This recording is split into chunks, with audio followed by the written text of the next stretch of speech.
Boa tarde a todos.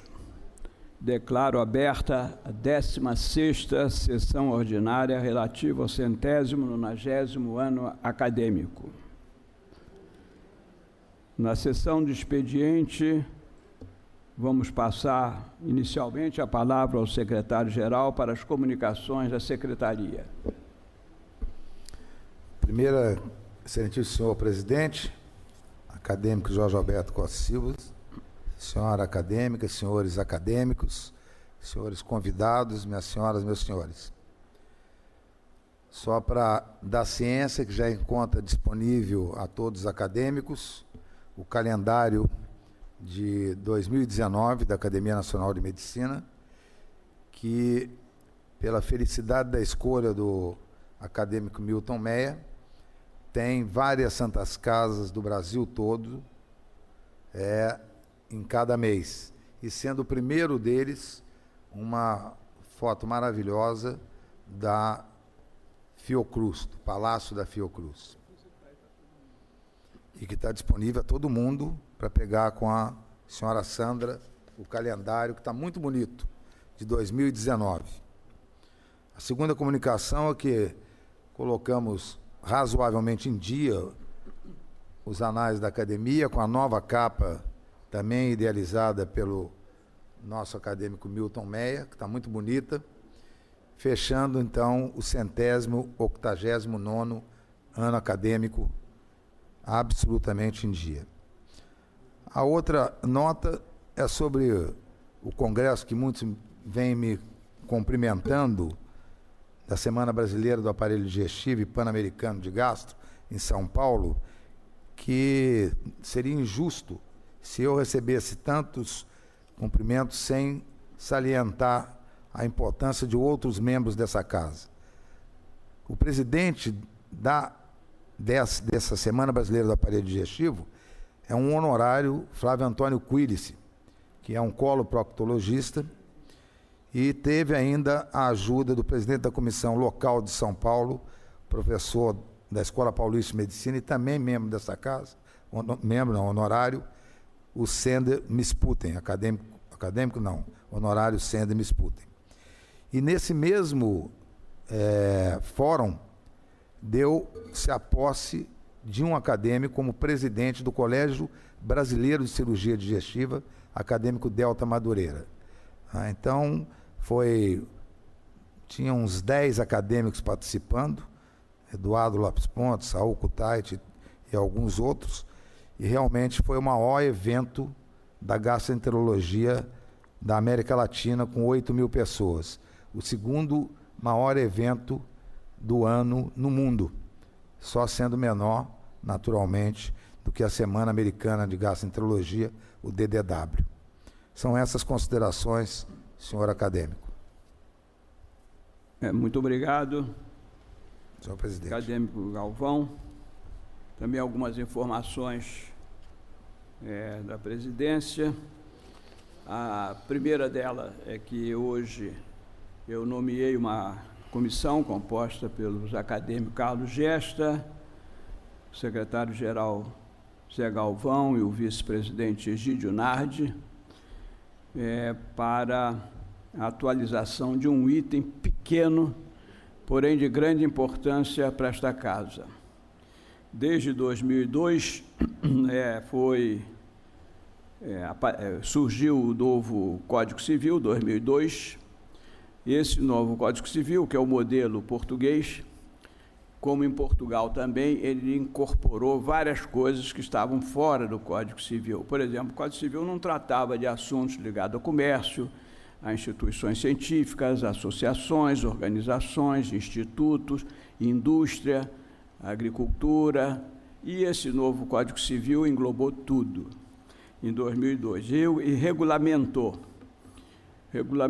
e dentro dessa regulamentação ele instituiu a obrigatoriedade, em certos termos, a não ser com exceções que isso não ocorre, mas que são extremamente custosas e para determinadas instituições, do ano fiscal, que termina dia 31, coincidir com o ano de mudança de gestão, porque tem criado uma série de problemas para a academia, porque, na realidade, o novo presidente assume sempre em 14 de julho e ele tem que assinar as contas da gestão anterior, onde ele não teve participação nenhuma, o que é considerado ilegal. Já tivemos várias vezes, o acadêmico Marco Moraes teve que contratar uma auditoria particular para se proteger, porque o presidente responde, inclusive, com seu patrimônio pessoal por qualquer erro, e a academia pode pagar caro, porque ela pode perder a condição de uma associação sem fins lucrativos, beneficente, todas as coisas que ela tem direito atualmente sempre teve. E isso vinha sendo adiado e a diretoria discutiu isso durante alguns meses, não sabíamos como fazer isso. No fundo, é uma lei maior, é o Código Civil, nós temos que obedecer, e não estávamos obedecendo. E aí, por decisão da diretoria, contratamos uma empresa de advogados, do Dr. Sérgio Bermudes, que inclusive participou da construção desse novo Código Civil, e semana passada esteve aqui conosco os advogados do grupo que trabalharam. Evidente, como todo advogado, fizeram um documento de 30 páginas, sei lá quantas páginas, sobre o assunto e nos recomendou que atualizássemos esse artigo. É um artigo do nosso estatuto que diz que a posse do presidente é 14 de julho. A eleição pode se dar a qualquer momento, mas a posse tem que se dar dia 1º de janeiro, porque senão estamos na ilegalidade. Porque a Secretaria da Receita Federal aconteceu agora esse ano, nesse ano aceitou na gestão do Francisco Sampaio, quando ele assinou junto com o Novelino, o Novelino está aqui, foi recusado pelo imposto de renda e começou a gerar problemas para nós, legais e fiscais. Então, tem agora nós estamos embasados num parecer científico, um parecer jurídico, e, seguindo o estatuto, nomeei a comissão desses 3 acadêmicos, que é uma comissão de 3, segundo o estatuto. O Carlos Gesta, porque conhece profundamente o assunto, e coloquei 2 pessoas que conhecem também, estão participando da diretoria atual, que eu sou o secretário-geral e o primeiro vice-presidente. Assim, eles vão trabalhar em cima disso, preparar a fórmula de se dar. Não é complicado, mas nós temos que passar pelo ritual todo das 50 assinaturas, 20 membros presentes, maioria simples, quer dizer, para mudar uma frase do estatuto. Somente isso, na realidade, não muda o estatuto e nada, muda essa frase que adequa ao novo Código Civil, mas sem maiores complicações, porque eles já deram a solução ali, que isso pode ser feito sem mudar nada as nossas tradições. Então, essa é uma informação que eu vou dar, isso que vai vir para plenário depois, que eles trabalharam no parecer jurídico do escritório Sérgio Bermudes. Então, essa é a primeira coisa que eu queria avisar.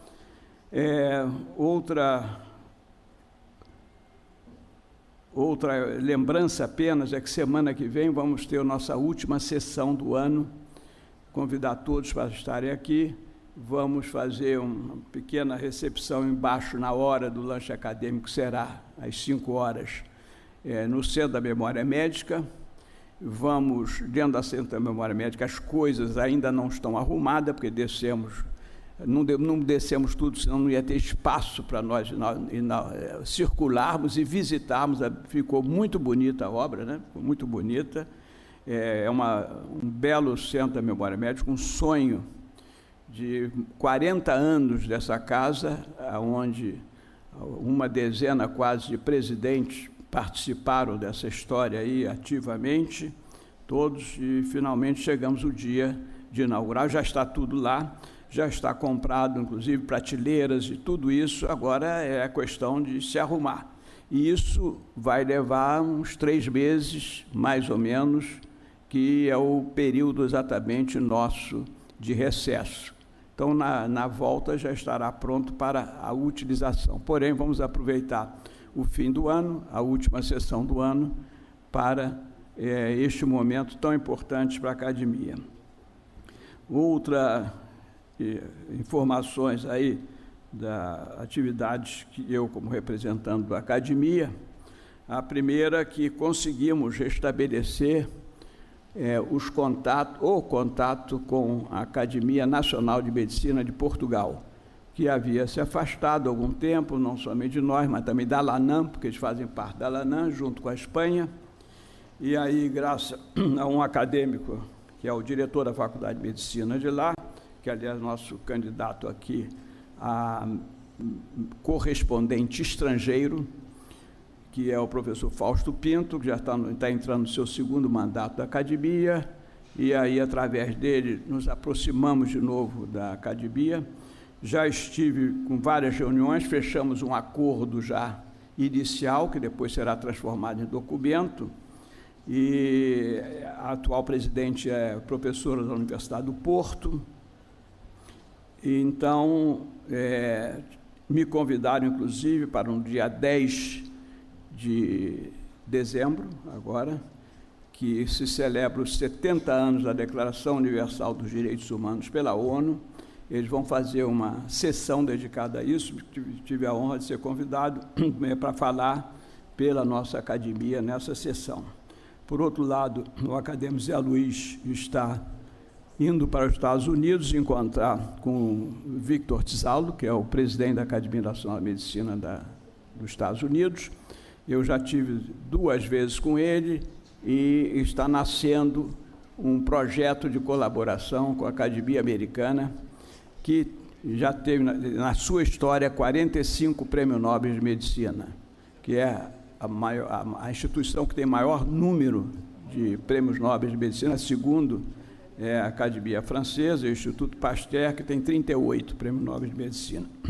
Bom, com a França nós tivemos aquela pequena reunião aqui, mas que foi muito boa, sobre robótica, e em maio teremos uma reunião conjunta com a Academia da França. A data está para ser marcada, mas é no mês de maio, continuando a nossa colaboração com a França. Então, Portugal, Estados Unidos e França é importante. E outra coisa, que é um projeto que eu me dediquei nos últimos 14 meses a ele, é um projeto que não tem a ver com a minha área de conhecimentos, evidente, porque é uma doença transmissível, que é a bolba, que é como vocês sabem, é uma espécie de sífilis, um parente do treponema, que dá na pele, que havia sido erradicada do mundo em 1950. E ela voltou há 3 anos, 4 anos atrás, e hoje 2,5 milhões de crianças na África subsaariana estão contaminadas, e ela é mais grave no adulto, que sobrevive, às vezes é portador sadio desse treponema, e a Organização Mundial de Saúde pediu ajuda ao Parlamento Internacional dos Estados, que é da ONU, e aonde, nesse momento, eu presido a Comissão de Saúde dessa organização como ex-diretor aposentado do Sistema Nações Unidas. E acabamos encontrando o patrocínio para erradicar a doença. Por incrível que pareça, é uma doença que, com um comprimido de 500 miligramas de azitromicina, salva a criança. Fica boa com um comprimido, mas tem que dar mais 4 comprimidos para o environment ao redor dela, para que depois não se recontaminem, né? E tem todo um dinheiro para a logística. Então, tivemos a sorte de conseguir a doação disso daí, e quero dizer que a semana retrasada, quando eu estava nos Estados Unidos, eu coordeno esse grupo de trabalho. É um privilégio anunciar que em 2 anos a doença será erradicada graças a esse projeto, que aí já transportamos ele para a OMS em Genebra, mas que foi assinado por mim há 15 dias atrás na ONU. Bom, essas eram as informações da presidência, e abro a palavra ao plenário agora. A informação De quê?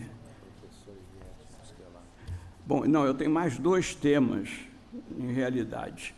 Em primeiro, é uma honra para nós aqui, nós temos a acadêmica Eliette Brusquelat, que foi a primeira mulher eleita na The World Academy of Science, em Trieste, para ser membro desta academia, razão pela qual ela não poderá participar do nosso jantar no dia 30, que é o dia da cerimônia, mas não pode haver uma explicação melhor do que essa de não termos a sua presença, ela. Então, quero parabenizar em nome da academia a nossa querida Eliette.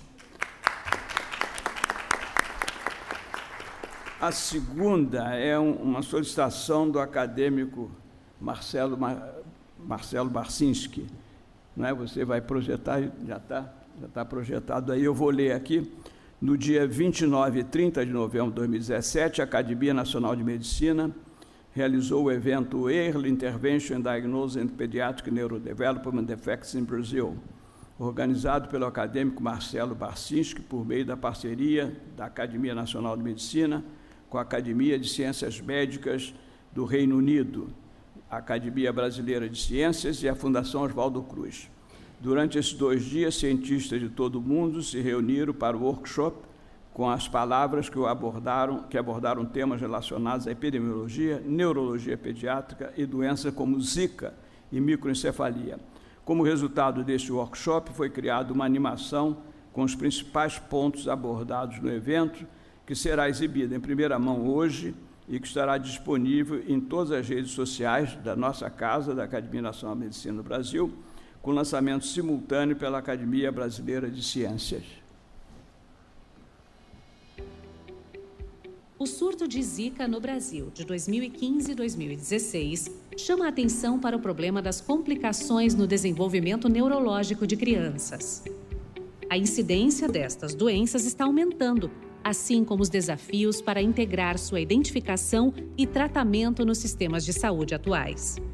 Em novembro de 2017, a Academia de Ciências Médicas, a Academia Brasileira de Ciências e a Academia Nacional de Medicina organizaram um workshop para pediatras especializados do mundo inteiro poderem discutir e identificar os próximos passos a serem tomados. O workshop observou que o entendimento epidemiológico atual das complicações no desenvolvimento neurológico no Brasil não é bom e que a alta taxa de mortalidade e estigma muitas vezes levam a uma incidência subestimada. Considerando o histórico do Brasil de iniciativas centralizadas bem-sucedidas, o workshop avaliou as estratégias existentes para a Zika, deficiência de infância e complicações no desenvolvimento neurológico. Foram encontrados exemplos de boas práticas, mas estes programas não eram abrangentes. A partir das discussões, o workshop propôs os próximos passos. Uma análise da situação dos recursos disponíveis para identificar problemas fundamentais do sistema e ajudar a priorizar as atitudes que devem ser tomadas. Parcerias com entidades financiadoras nacionais e internacionais e o uso de fontes específicas de fundos ajudariam a suprir a falta de fundos para pesquisas da área médica. Uma base centralizada de evidências criada em sistemas centralizados existentes ajudaria a determinar a eficácia e custo-benefício dos tratamentos. Integrar dados clínicos locais também seria um passo inicial para desenvolver uma base nacional de dados sobre complicações no desenvolvimento neurológico infantil. Também seria necessária mais formação de pessoal especializado, assim como a formação de pessoal não especializado para evitar a dependência de médicos. É necessário melhorar a identificação e avaliação de crianças com complicações no desenvolvimento neurológico e, especialmente, considerar questões como a qualidade de vida. O workshop também defendeu intervenções combinadas em comunidades e sugeriu que o sistema de ensino seja usado como uma plataforma de engajamento para atender às necessidades gerais das crianças. Para saber mais sobre nosso trabalho, visite nosso site.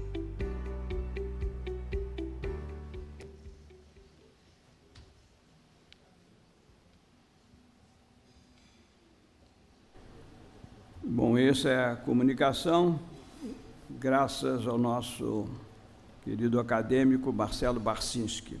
mas a palavra está franqueada para alguma comunicação ou comentário do plenário.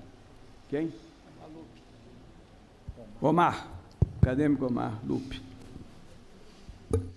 Senhor presidente, senhores acadêmicos, senhora acadêmica, prezados convidados, eu, em primeiro lugar, em nome do professor Ricardo Cavalcante, professor Paulo Hoff, que não pôde estar presente hoje, editores do livro Tratado de Câncer Cutâneo, gostaria de tornar público nosso agradecimento pela gentileza de nos receber na nossa casa para o lançamento do nosso livro, e queria ter a honra de passar às suas mãos um exemplar que nós gostaríamos de doar à Biblioteca da Academia Nacional de Medicina. Muito obrigado.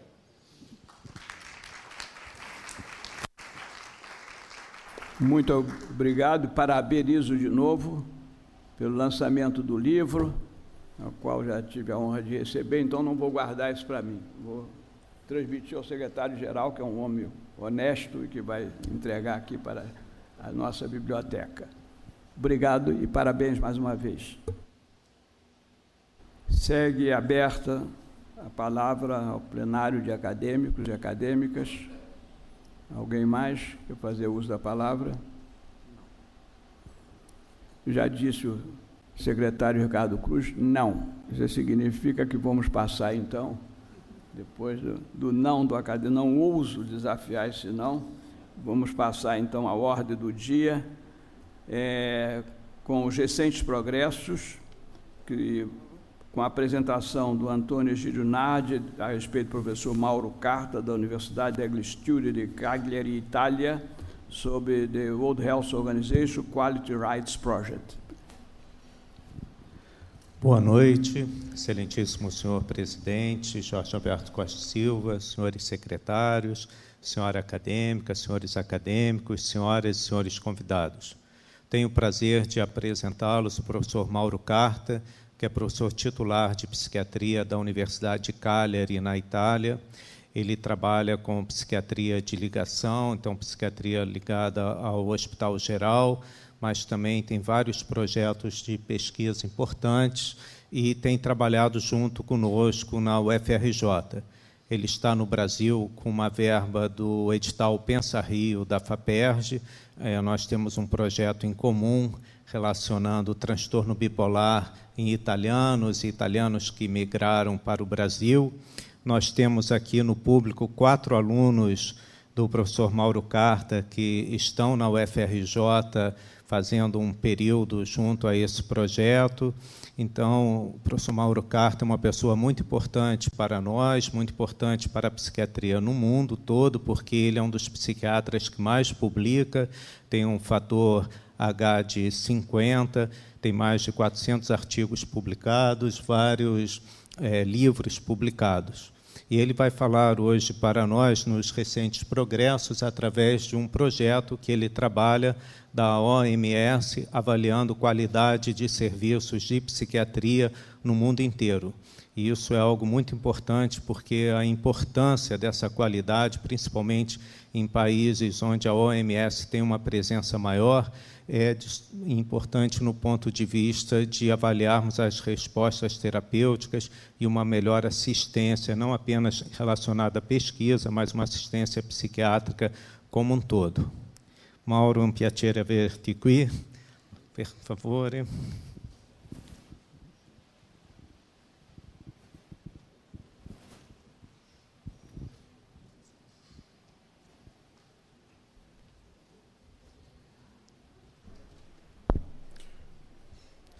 Thank you, Antonio. I would like to thank Professor Costa Silva, the president of this important academy, and all the academy to invited me. I am very honored and happy to be here today with you. In particular because Professor Costa Silva is a very known psychiatrist in the world. He was the chair of the WHO Department of Mental Health. He was the president of the World Psychiatric Association. It was also a great friend of my mentor, Nereide Rudas. This make me very happy to be here today. Thank you. Today I will be talk about the World Health Organization Quality Rights Initiatives, which aim to improve the quality of care and address human rights violations in the mental health field. I am involved in this initiative as co-chairman for the implementation of the project in the Mediterranean area and North Africa.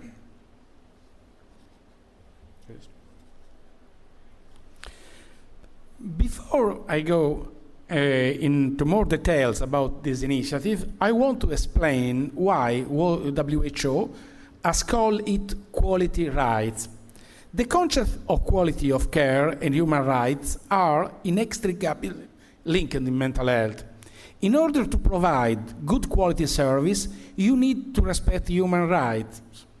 Similarly, respect for human rights requires that the services provided are of good quality. In other words, respecting human rights means promoting quality, and promoting quality means respecting human rights.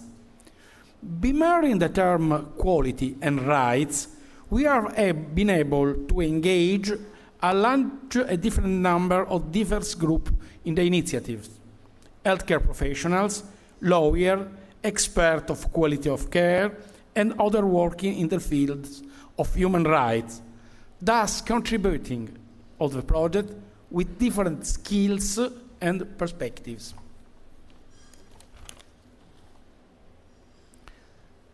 The crucial turning point for the growth of this movement was represented by the Convention on the Rights of Persons with Disabilities.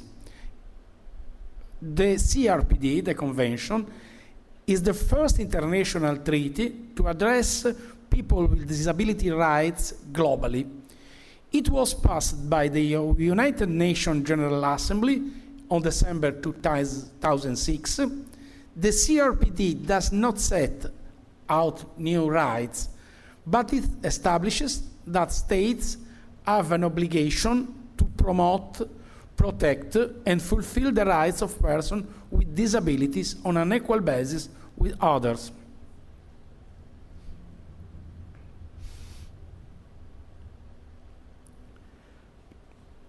The CRPD has been signed by more than 160 countries.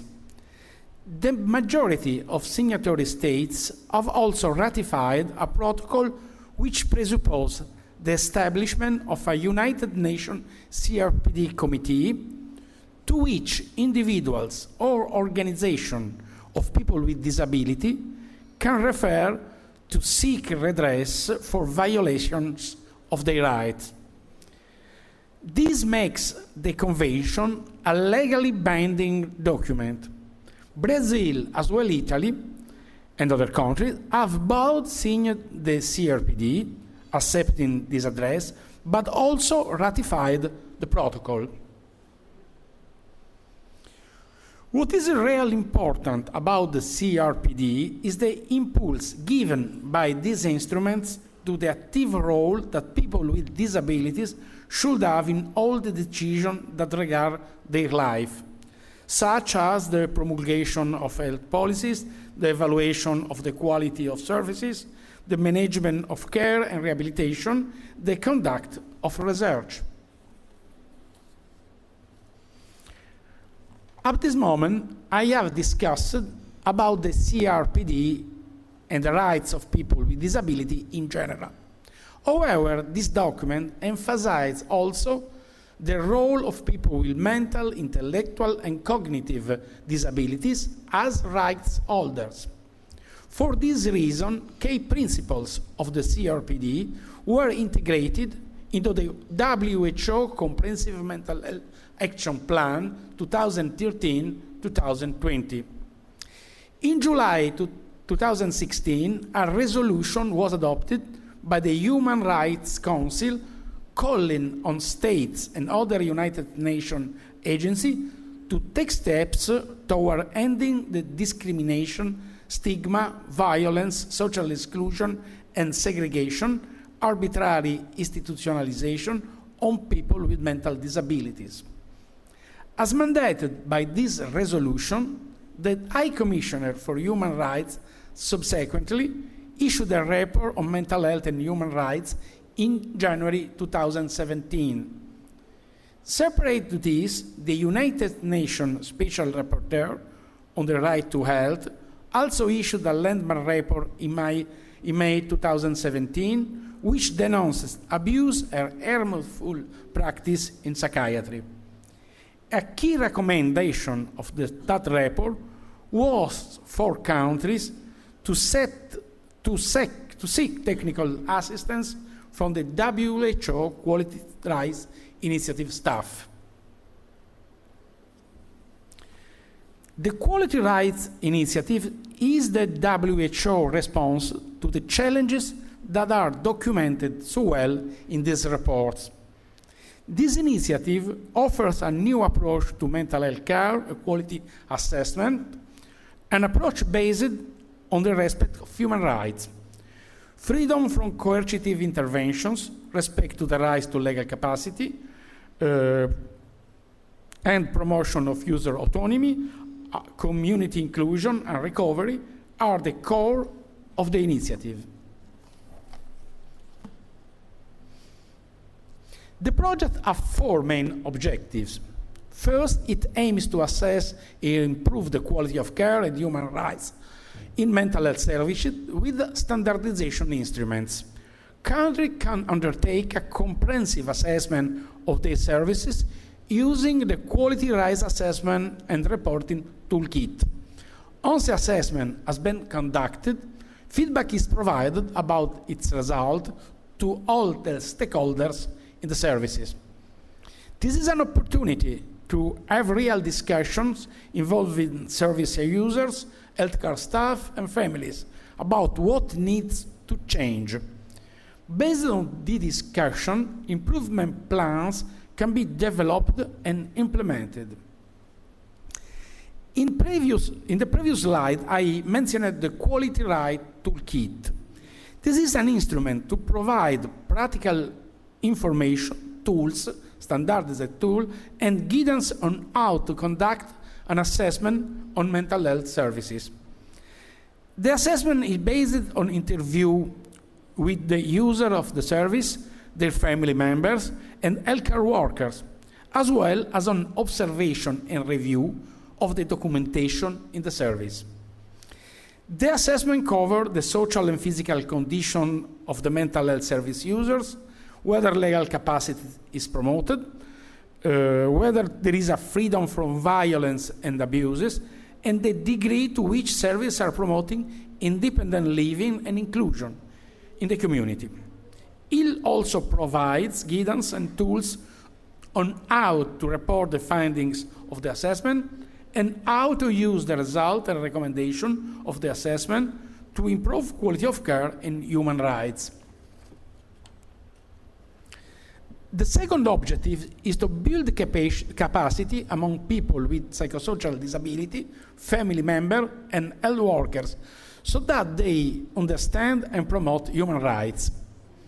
Something we have learned from experience throughout the project and our work with several countries is that the level of knowledge and understanding of rights is very low among people using the services, their families, and also among health workers. So, what are the basic rights that people should know about?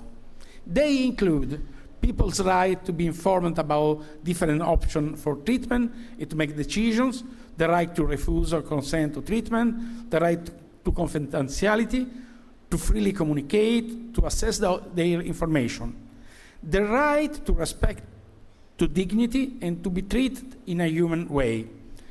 These are just some of the rights that everyone needs to be aware of. For achieving objectives 2 of the Quality Rights Initiative, we have created training material on the following issues: human rights, general human rights, mental health and human rights, mental health facilities and human rights, support and decision-making and advanced planning, alternative to seclusion and restraint, promoting recovery and approach, providing peer support, service-based improvement plans. All these materials are also available online, free of charge, in the WHO website. The WHO has also created a quality right online platform to promote the exchanges among stakeholders from different countries.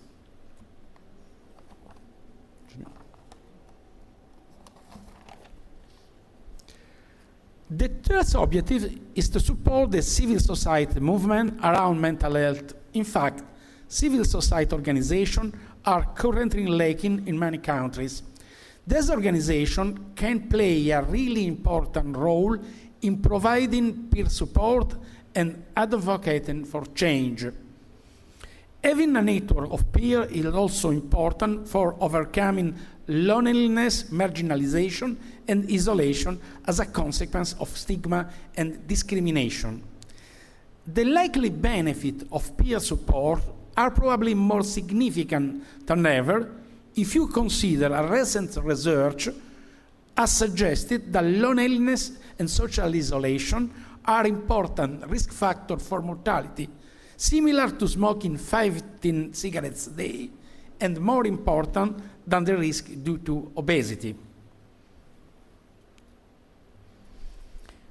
The fourth objective is to reform national policies and legislations in line with best practice and international human rights standards. This means supporting countries to develop policies and strategies to promote the development of community mental health services, and support countries to put in place legislations that are coherent with the CRPD. This slide highlights the key feature of the Quality Right project. The first is that the project is working at the health services level, thus at the ground level, to produce direct improvement in services. But it's also working at the policy level to produce sustainable change in a larger scale. The second feature is that the project uses an inclusive approach in all the aspects addressed. The people undertaking the assessment are service users, family members, health professionals. The improvement plans is developed by all these actors. A third feature is that throughout this project, WHO plans to build a network of stakeholders from different countries. Before ending, let me say something about the implementation of the project. Quality Right is a global initiative which has been taken up by several countries in different regions around the world. In the WHO official website, you can see the results of the project already carried out. To date, the most comprehensive work has been undertaken in Gujarat, in the state of India. Thanks to the Quality Right project, actors from Gujarat were able to carry out a comprehensive mental health care services transformation. My group at the moment at the University of Cagliari is currently implementing the project in Tunisia, and next year, thanks to a large grant from the European Union, we will implement the Quality Right approach in Armenia, Lebanon, and Ghana. I want to conclude my presentation by saying that change can happen. Change can be embraced. People are already for and want change in mental health.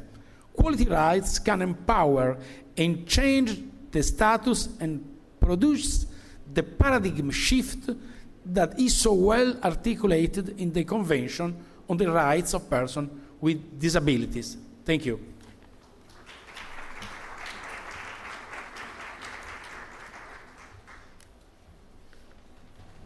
Thank you very much, Professor Maura Carta. During the recent Progress, you don't have discussion unless you would like to comment something. You have to move to the second part. This is a speech by Professor Giovanni Palacani, University of Modena, Itália, Confocal Microscopy in Skin Cancer, que será apresentado pelo acadêmico Omar Lupi.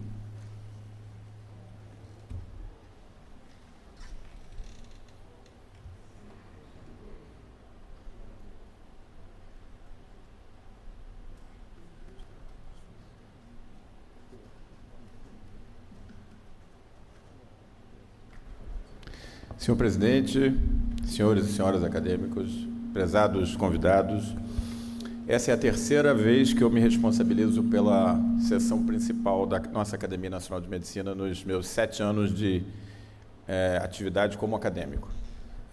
Eu tive a honra de trazer a essa casa o professor Jorge Ocampo, da Universidade de Monterrey. Tive a honra de trazer aqui o professor Ruzica, que teve inclusive a satisfação de ser nosso acadêmico internacional. E hoje, mantendo a alta qualidade dos convidados que eu sempre prezei de trazer na nossa casa, eu tenho a honra de apresentar o professor Giovanni Pelacani, que é um amigo pessoal. So I would say a few words in English because it will be easier for Giovanni to follow us. So it's my great pleasure to introduce Professor Giovanni Pelacani, one of my closest friends. We have been working together, serving at the board of the International League of Dermatological Societies, the ILDS, so stands for ILDS. It's for our specialty, dermatology is like the WHO, the World Health Organization that englobes all societies of dermatology in the world. So it's a great pleasure to work with him. She's in charge of the next World Congress of Dermatology in Milan, next June 2019. So he's a top-level speaker, a very high-profile researcher, as you're going to see in his presentation. But most of all, he's a very good friend. We became friends in a very interesting way. We are both leading our bid committees for the World Congress. Giovanni made it. Milan is the next World Congress, and we didn't make it. Rio did a very good job, but we didn't make it. Anyway, we became very good friends, very close friends, and that's the proof that we don't need, friendship is something that sometimes appear where we don't expect. So Giovanni, he's full professor of the University of Modena, the guy in charge of the next World Congress. It's a great pleasure to receive you here, and it's a great honor for me for you that you wrote the preface of our book. So welcome to this wonderful house. It's your house today. Thanks.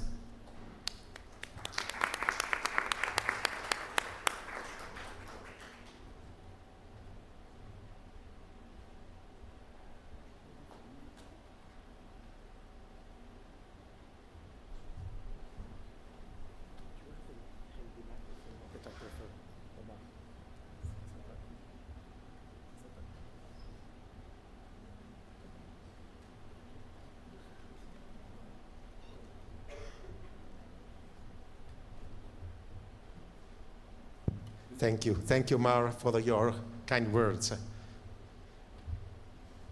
I could also say obrigado por la invitación. No falo português, so I prefer to continue in English. But it's a great honor for me being here, and really it's beautiful collegium, it's a beautiful group, it's very ancient, and I come from a country where antiquity is very important, so I appreciate really the history of this place, and I feel a bit emotional. But I would like to try to give you some kind of point about a new technology tonight. Then we can also discuss together and have also your input, because here it's the heart of the medicine of Brazil, and I think this is something that could be also interesting for the future of Brazil. The technology that I go to speak about is confocal microscopy. What's confocal microscopy? I tell you what is it for me. For me, it's like Ferrari. I'm from Modena, so this is my city, and this is the car that we have in the city. It's the best technology today as a development evolution for the in vivo diagnosis. Why it is like that? Because this technology is very flexible. You can use in vivo and getting some result. You can use ex vivo with different reason, with different aim. When we use this technology in vivo, we want to obtain a diagnosis before excising the lesion. We want to get something that is very close to histopathology without doing a biopsy, so a complete non-invasive technology. When we use this technology ex vivo, we want to obtain histopathologic information at the bedside, the surgical bedside of the patient, very rapidly, in order to have more and more information in a very short time. So these are the two applications. Let's start to see what is in vivo confocal microscopy. In vivo confocal microscopy is a technology that is based on laser light mainly. It's a simple laser light that goes down through different mirrors, arrive to the skin, penetrate a little bit the skin, because the skin is an organ that is superficial but not easy to be penetrated by light, goes up to the depths of 200, 300 microns, but for us it's enough, because we can see the epidermis and the superficial dermis, that the area where the cancer starts, and then have a very high resolution, 1 micron lateral resolution. What does it mean? It does mean that we can obtain horizontal section of the skin at the level of depth that we want to image first, and then that this quality of image is almost like histopathology. Here you see on your left side, you see the normal routine histopathology. Normal routine histopathology is histopathology that is done in a vertical section. But if you cut the histopathology in horizontal section, as it's the image that you produce with confocal microscopy, you see exactly the same shapes that we have in one and the other side. What's the difference? Histopathology is colored because you can use stain. The tissue has been excised. Confocal microscopy is black and white. It's reflected light of one monochromatic light, so you cannot have color from one monochromatic light. And so you have an image that is black and white, but reproducing the same shape that we have in histopathology. Here it's an example of a tumor. I want to show you, for example, here these details of the tumor in black and white with the palisading at the periphery. That's very specific for a tumor, that very common tumor in skin. And here we have the histopathology with the same shapes and the same palisading. That's a basal cell carcinoma, very common tumor, very frequent, that you can really get the histopathological detail without the need of a biopsy. In vivo confocal microscopy, it's based on the reflected light. So what gives reflectance? First thing, strongest source is melanin. Thus, any pigmentation, any melanocytic tumor is easy diagnosed. But also another source is the presence of cytoplasmatic organelles. That's why different tumors that are rich in cytoplasmatic organelles are very visible also in confocal microscopy. This is the device, okay, that you can apply on the skin, or we have also handheld probe for the visualization. Here it's how it works actually in the real life setting. We have a metal ring because we choose a lesion. You see the patient that has plenty of moles. We choose a lesion, then we apply the head of the probe on the metal ring that is stitched to the skin via a biadhesive tape. So the procedure is very simple. A technician is doing the procedure. So first you can capture the dermoscopic image. I will speed up a little bit the video so it will be easier for you and not get bored too much. Okay, is it possible? No, okay, no, it's another kind of visualization. I don't want to mess up everything. So it's quite quick.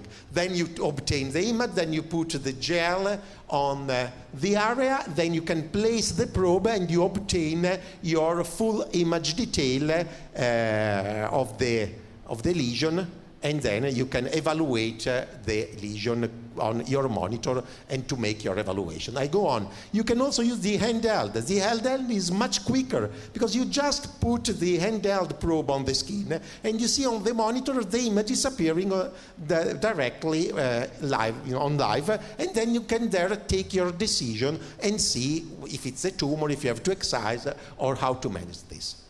Overall, you can apply this technology everywhere in dermatology for sure. But so there are different publications, but I think that the main application is for sure skin oncology, because we want to get a precise diagnosis of the tumor.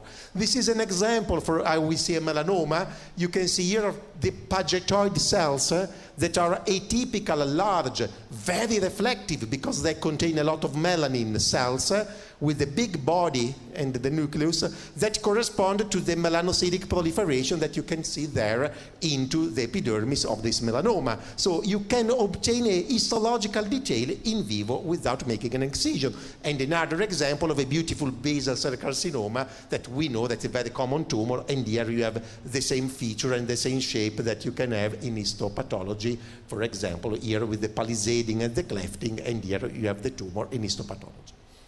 Okay, now that we have a Ferrari, that's a fantastic technology, I think that there are two questions I would try to give an answer. Why we need to improve skin cancer diagnosis? We know we are good, we do skin cancer diagnosis without confocal microscopy.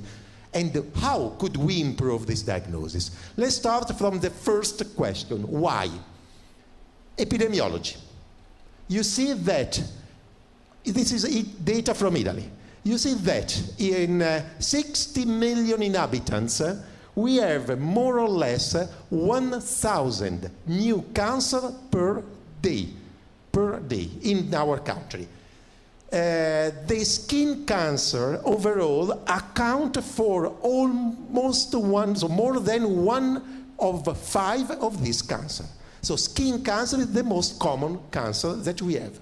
But if we consider melanoma, that's a little quota, and we consider the non-melanocytic skin cancer, invasive one, the one that goes to the tumor registry, we have this number. But we have also to consider that there are a lot of skin cancer. The ones that are in situ, the ones that are treated without histopathology, that doesn't go to tumor registry. So overall, the skin cancer is so common that if we consider melanoma, we have 1 every almost 7,000, 8,000 people.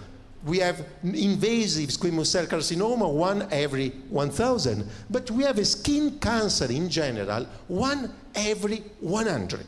That's very dense population. It's very frequent population. And here you have from United States a picture that shows in image how big is skin cancer compared to many other cancers, to the ones that are most important because they are killing more patients than skin cancer for sure. But the epidemiology, the number of skin cancer is very huge. If we consider the distribution, the epidemiology of melanoma, we can see that Brazil is not in the top list like the North America, Europe, and Australia, but it's in a good point. So it's not so rare. The estimate is that the incidence is 3 cases per 100,000 inhabitants in Brazil. That is 4 times less than Europe, for example. This is the average incidence of melanoma. If we consider the melanoma as a referral number, we can expect that if we have 3-5 times less tumor than Europe, anyway you have skin cancer in 1 every 300 citizens. And you can imagine on a population of over 200,000 inhabitants, how big is the picture of skin cancer. Probably over 80,000 people are today affected by skin cancer in Brazil now. These are other data from Brazil that I found interesting, and it's only epidemiological data that I found here about melanoma. There is a paper that is going to be published, but I couldn't download yet. And you can see that in 2016, there have been 5,600 new cases of melanoma. And the number of people dying for melanoma were estimated from data a little bit before of 1 1,500. What does it mean in my point of view? In my point of view, it means that in Brazil, it's very common a late diagnosis of melanoma. Because if we estimate that 40% only of patients with a thick melanoma goes to progression, so they die because of melanoma, they will be dying. Now with the new drug, the life is prolonged, but at the time they will be dying. We can estimate that over the 60% of melanomas are diagnosed in a late phase. What happens in Italy? In Italy, we have only the 10% of melanoma that are diagnosed in that stage. And so it's important to go to the early diagnosis of melanoma in order to reduce death from this tumor, because an early diagnosis of melanoma is almost a guarantee of survival. And it's just a little excision if you get the tumor and you have the life that is saved. So late diagnosis of melanoma lead to high mortality, and this is a good reason to make a screening and better diagnosis of cancer. Early diagnosis guarantees survival. And for other tumors, like basal cell carcinoma, that is not lethal. It's very difficult that you have a patient dying for basal cell carcinoma. Anyway, if you let the tumor growing, you have high morbidity, because this corresponds to a very big surgery here. But if you cut a lesion of this size, just a punch biopsy, you can get it out, and the patient is safe of the lesion. So why I think that? Because skin cancer is the most common cancer. It's easy accessible because the skin is very superficial. Just a clinical examination helps a lot. Early treatment is effective and cheap. And then the aim is to reduce mortality and morbidity of skin cancer. But let's see how. This is the pyramid of the diagnosis, where we have to start. I think that to reach the top level of the pyramid, we need high technology. But if we don't have the basin, the pyramid, the top of the pyramid, is completely irrelevant. So I think that the first approach that we could think in Brazil, or in general in the world, where we want to fight skin cancer, is to have an approach that I call the triple A, 3A. The first A is awareness. If there is not population awareness, we cannot get melanoma, because if the patient doesn't come to the doctor, doesn't go to the doctor, how could we diagnose? Or if the patient goes to the doctor when it's too late, because the lesion is bleeding, no, it's too late, it's wrong. Go to the doctor when the lesion is starting, is changing. You can have a early diagnosis only if the patient is the first. And we have data that the 60% of melanomas are diagnosed by the patient. That means that the patient goes to the doctor saying, "Doctor, I have something that I don't like. Please, could you check?" And then it's excised. And the other by the doctors. The second A goes to the second level. All the doctors, not only the dermatologist, to create an alliance with the other doctor. We have to say to everybody that is visiting a patient that there is a problem. Check the skin. Why not? You are listening the back because of the lungs, just you open your eyes. You don't listen the heart beating with your eyes closed. You open the eyes. And if you see something weird, please refer to a specialist. And there is a paper that's quite old, from 1992, but it's very interesting because this paper reported that 63% of patients with the melanoma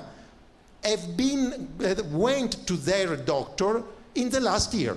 So that means that could have been diagnosed earlier than when the patient goes to the doctor. And I want just to tell you a quick story of a patient. This is a common dermatological disease, psoriasis. The patient has psoriasis since 10 years. You can imagine how many doctors, also dermatologists, this patient visited. How many times he went to his general doctors to receive the prescription for the cream to put on his skin lesions. It's countless. It's countless. Then came to our office, and for the first time, someone in my clinic asked to the patient to undress. And it had this kind of lesion. that's a melanoma, it's advanced melanoma. It could have been diagnosed much, much earlier if someone had paid a little attention to this lesion on the back of this patient. So awareness and alliance are important, and you have to teach to patients and doctors which are the lesions and the condition that are at risk to be or to develop a melanoma. So I think that we can do this with simple, very simple rule. First point, which is the lesion that we have to pay attention? Any atypical, strange, there is also the famous ABCD rule, asymmetry, border, color, dimension, size of the lesion. But doesn't matter. I think that everybody can understand that this lesion is not normal. It's larger, it's more irregular. Let's go to the doctor. If it is a seborrheic keratosis, better. So it doesn't matter. But it's strange, it's weird, go to the doctor. But also any weird lesion, something that is a nodule, something that you don't understand, something that's not matching the skin type that you have. Everything like that should be referred to a doctor for examination. And which is the patient that is at risk to develop a melanoma? If you don't have any specific lesion, but a patient is counting more than 50, 100 moles, it's a patient that is at risk to develop a melanoma. Put the patient into a screening program. Or also patients, especially if older than 50, with a lot of some damaged skin, because they can also develop a melanoma or other skin cancer, being the sun the major risk factor. And then we can come to the top of the pyramid, second and third level, where we use our tools for diagnosis. And in our tools, we introduce the advanced expertise, that's the third A of this program. And we have to use our eyes first, because we have to check the patient to identify suspicious lesion. We know that there are limitations in naked eye examination, so after naked eye examination, it's good practice to use dermoscopy, because with dermoscopy, that's a very easy, quick, and cheap tool that you can just check and screen the patient. We can recognize features that are very useful for the diagnosis of different skin cancer.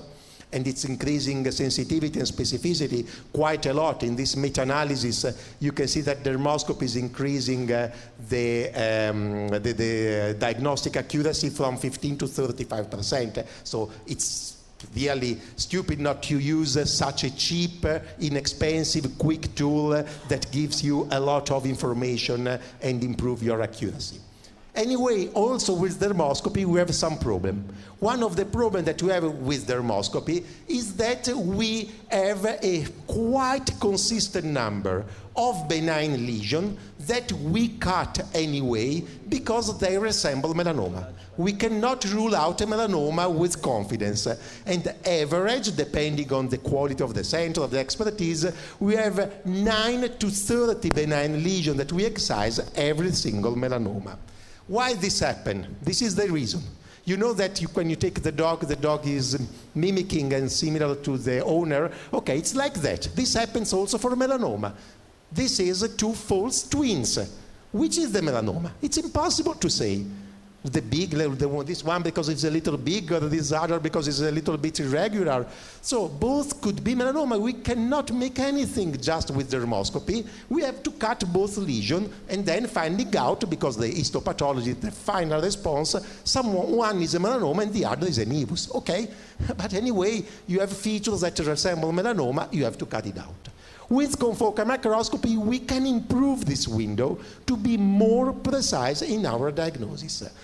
When we have atypical cells, like this one, that are very pleomorphic, and in confocal you have roundish, bizarre, dendritic cells, we may know and feel that there is a melanocytic proliferation. And so, this lesion is a melanoma.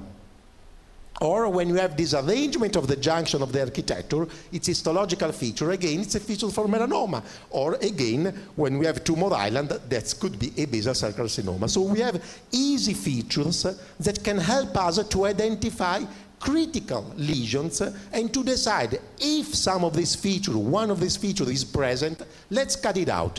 If not, let the lesion on the skin of the patient.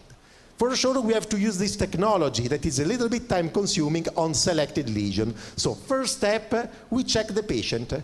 We see a lesion, okay, that's a little bit ugly, you see, it's larger than the other. Then we go to dermoscopy, and we see that also in dermoscopy the lesion is a little bit irregular in the distribution of the pigmentation, but it's not so ugly. Could be benign, could be malignant, I don't know. If I don't have any other tool, I have to cut it. With confocal microscopy, you can see that you don't have atypical cells. These small polygonal structures are only normal pigmented keratinocytes.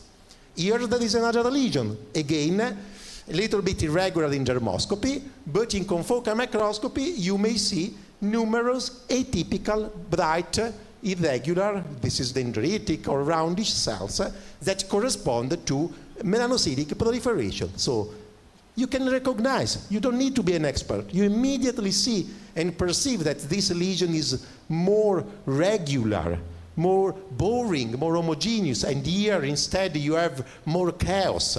And this chaos corresponds to the melanocytic proliferation, and you can easily recognize melanoma.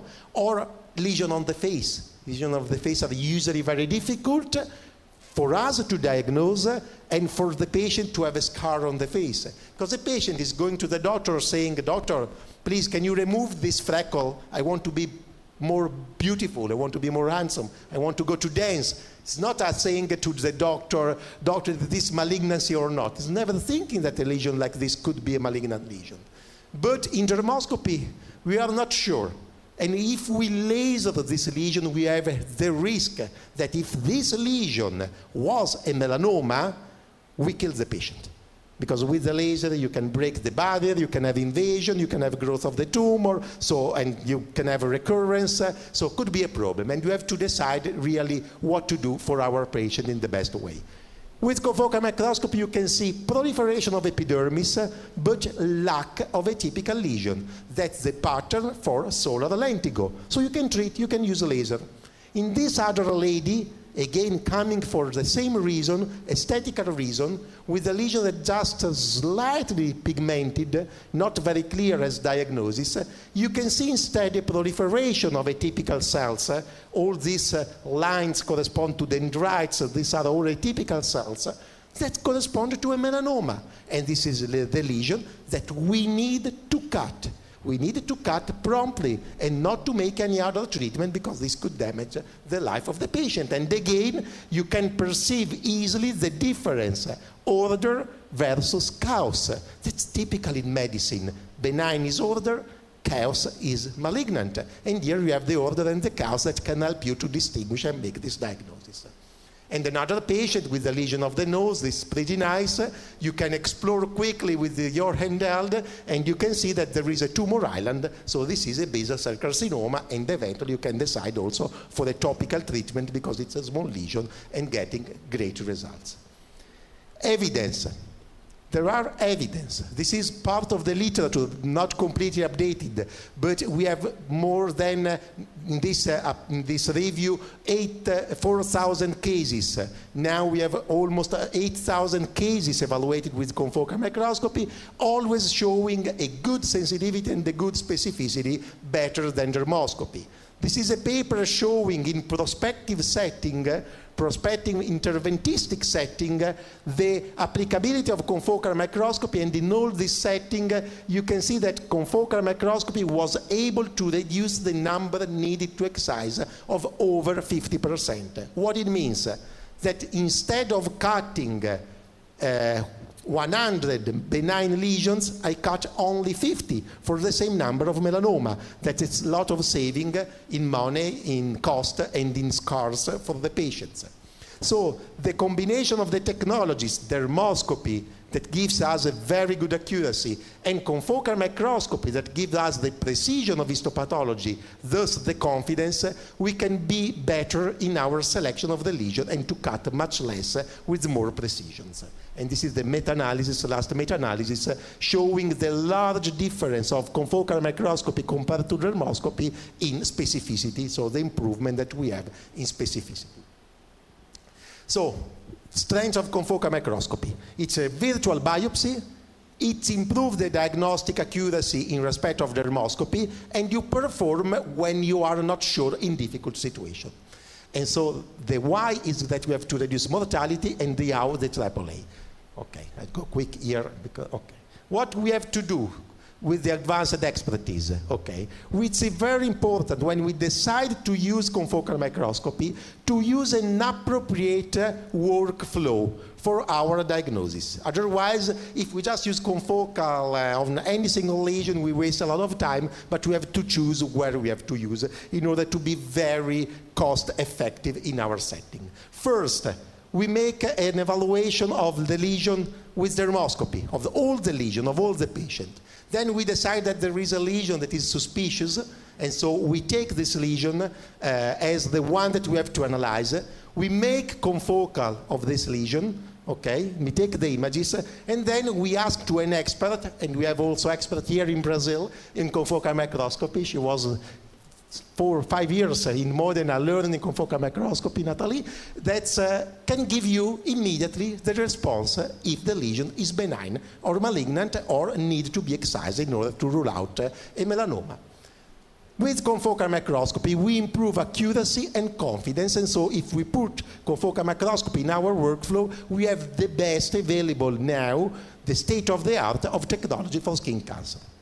But there is also another thing that I would like to take a couple of minutes to you, that's the other application of confocal microscopy, that's the ex vivo technology. Why I think it's important? Because this is not only dermatology. This is the new device for ex vivo confocal microscopy, and since it works on excised tissue, we can use markers. Whereas in vivo you cannot use markers. You can use markers. You place your piece of excision, that could be skin or any other solid organ, on the slide, and you put on the plate, and then you scan with 2 laser light, 2 different wavelengths, one for reflectance and the other to obtain the fluorescence.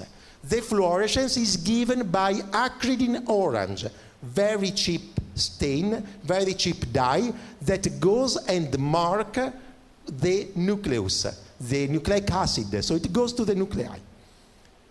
This is an image of a tissue excised from a patient with reflectance, and you see the image that is gray, white and gray, you see here.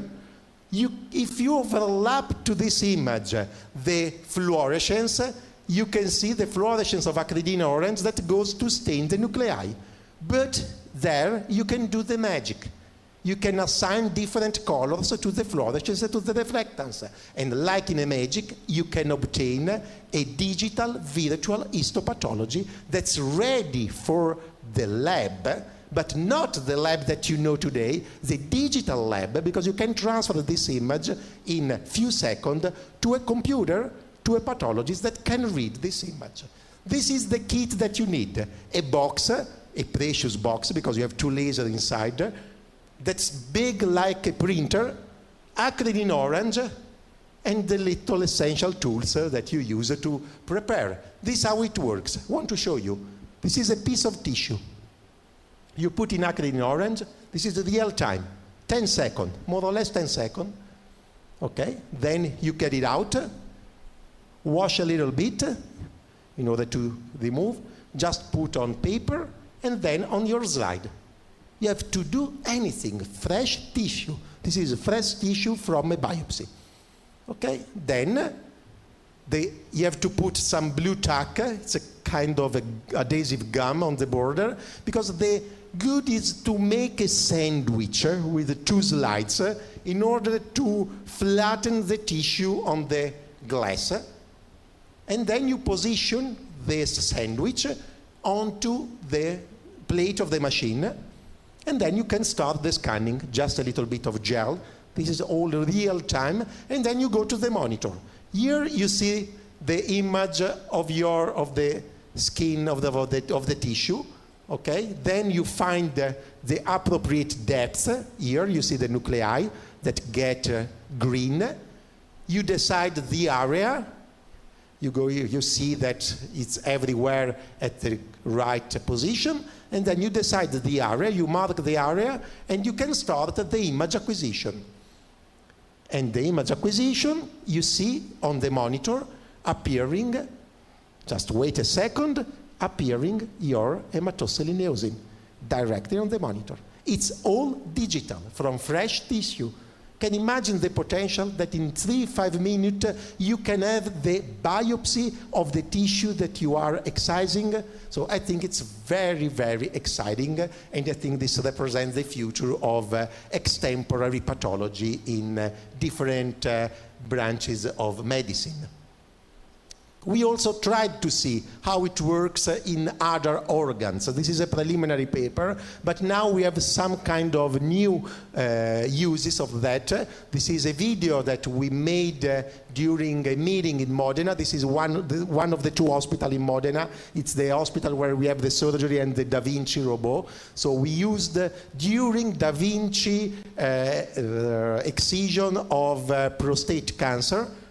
So that's the procedure that they use. I don't know what does it mean. Probably someone from surgery and urology knows it better. But then you have the 3D reconstruction of the tumor that you can use during the Da Vinci surgery in order to better localize where is the area that you have to cut, and if you can save nerves and other structures. This is the Da Vinci surgery. I don't know exactly how it works, but surgeons knows it better. Then you can take biopsies of the tissue in order to see that if there is clearance. You can take the tumor, you can take whatever you want, and then you put this on the ex vivo confocal microscope, and with your kit that I already showed to you quickly before, and you can have this, the tissue prepared for your histopathologic examination. In 5 minutes, it's ready to go and to visualize which kind of tumor is it, if it's malignant, hyperplasia, if the margin is free or not, and here is the preparation of prostate tissue. And then you go to the scanner, and you will see the tumor on the monitor. Okay, it's fixed. It's preparing. Okay, now you can see that it's a little bit too bright. Actually, it was, okay, if I put this, it's less bright. You can see the tumor here around.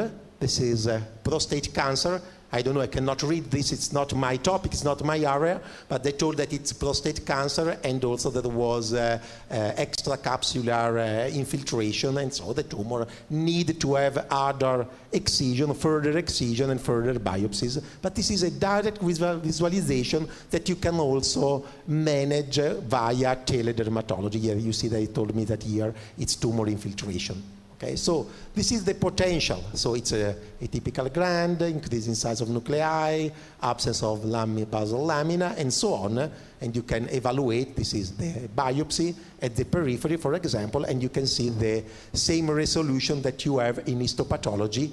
This is similar to extemporary histopathology. You can see here, for example, the nucleolus, just to give you the idea of the quality of the resolution, and that's very important and can be applied in different fields. So now we are using this in a project. For sure, one application in dermatology where it starts is basal cell carcinoma, more surgery. That's a very good application, but I think it works more on prostate, bladder, kidney, breast, and then we will go to other applications that could represent a real help in the future surgery. So today we have this kind of pathologic lab. I think that tomorrow we can shrink this into this box and to have information very quickly. Last question. Okay. Confocal is fantastic. I hope that I convince you, everybody of you, that it's a fantastic technology. But why its use is still limited? There are not many centers. Only a few in Brazil are using confocal microscopy. I think this is the reason. Here we are in an very old academy, and so you can see the old academy here from Italy, where there is the usual attitude to say there is no need to change our habits. And so I want to conclude just with an image, because we are in the world of imaging here, and we know that the world of imaging is rapidly changing. Here, this man went on the moon, 1969, and took 5 pictures. So you can imagine you go to the moon and you take 5 pictures. Okay, this lady went to the toilet and took 37 pictures. So we are changing. The velocity of the image and of the telecommunication is going very fast as it happens in the world, and I think that we have to follow with this new technology. Thank you for your attention.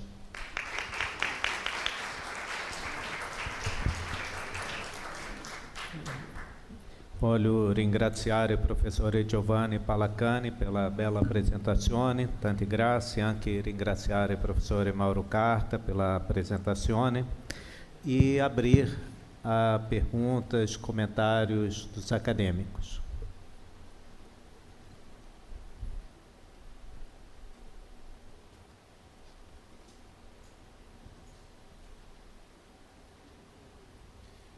Bom, eu gostaria de aproveitar a presença do professor Pelacani. Em primeiro lugar, fazer um agradecimento. Eu queria agradecer ao Laboratório USK por ter nos proporcionado essa possibilidade de nossa tarde de autógrafos e presentear todos os acadêmicos com o livro. Isso foi graças ao USK, a Underskin, que é um laboratório pioneiro, que trabalha na área farma, muito parceiro do dermatologista e, mais uma vez, mostrou a sua parceria aqui hoje. Então, eu quero, de público, agradecer, mandar um abraço para o Jailson, para a equipe toda, para o Paulo, agradecer a presença de vocês e dizer que a nossa parceria se estreite muito para o futuro.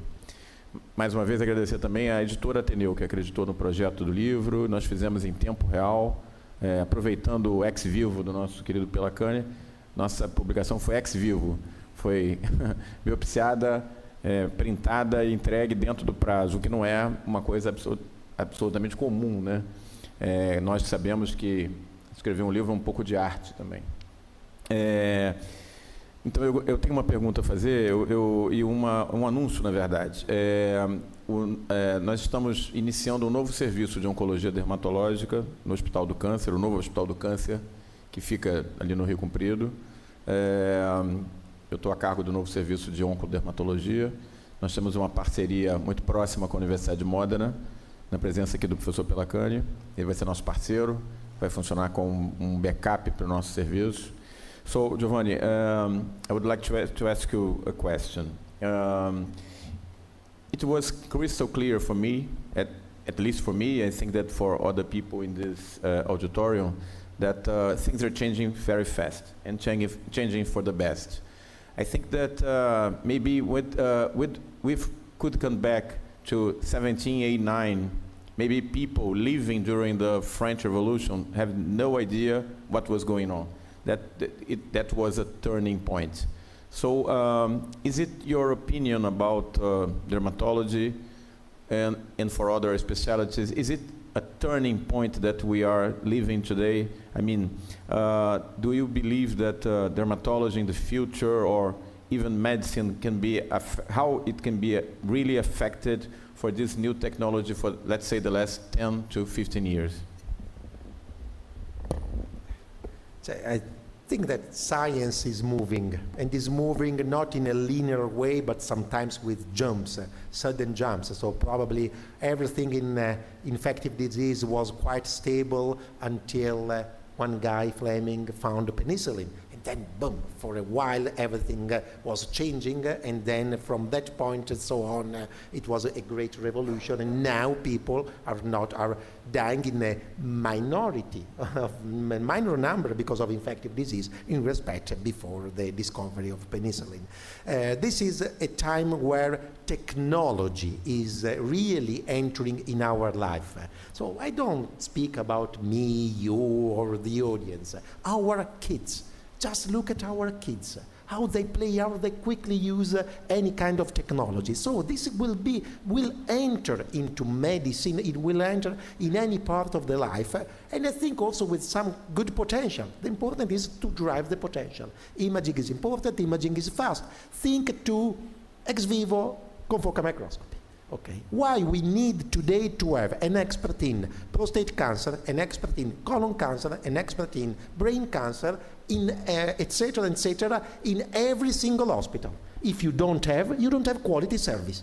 Okay. So you can think, okay, Rio de Janeiro, São Paulo, big city, no problem. We have 20, hundreds of experts. But let's think to a remote, secluded place far away. They do not have access to this expertise. With a box. You don't need a lab, you just need a box. You can go in the middle of Amazonia. You can go in the middle of the desert. You can make a surgery and send via satellite the image to the best pathologist of that specific organ. Everywhere is located. Hopefully the pathologist is on a beautiful island on the sea, and then open the computer, the laptop, and make the diagnosis. with precision. I think it's a potential that we have not to lose, and it will come anyway. It's a tsunami. We cannot stop it, even if we don't like. Continua aberta a palavra aos acadêmicos. Alguém deseja fazer alguma pergunta, um comentário? Bom, hoje tivemos uma noite bem italiana.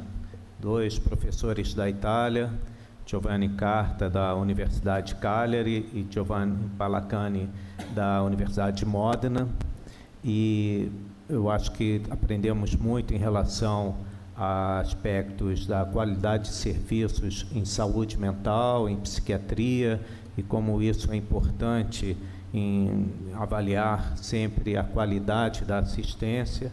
E também, em relação ao professor Giovanni Palacani, esse desenvolvimento da precisão, da rapidez e da facilidade diagnóstica do câncer de pele em 2 projetos, seja o projeto dermatológico, seja o projeto com o professor Mauro Carta com a UFRJ, mostrando a internacionalização de grupos de pesquisa. E isso é algo muito importante para nós, que precisamos sempre estar alinhados ao que acontece no mundo da pesquisa. Então, quero mais uma vez agradecer ao professor Mauro Carta, ao professor Giovanni Palacani pelas presenças, agradecer aos acadêmicos, a presença de todos e dar por encerrada a sessão. Obrigado.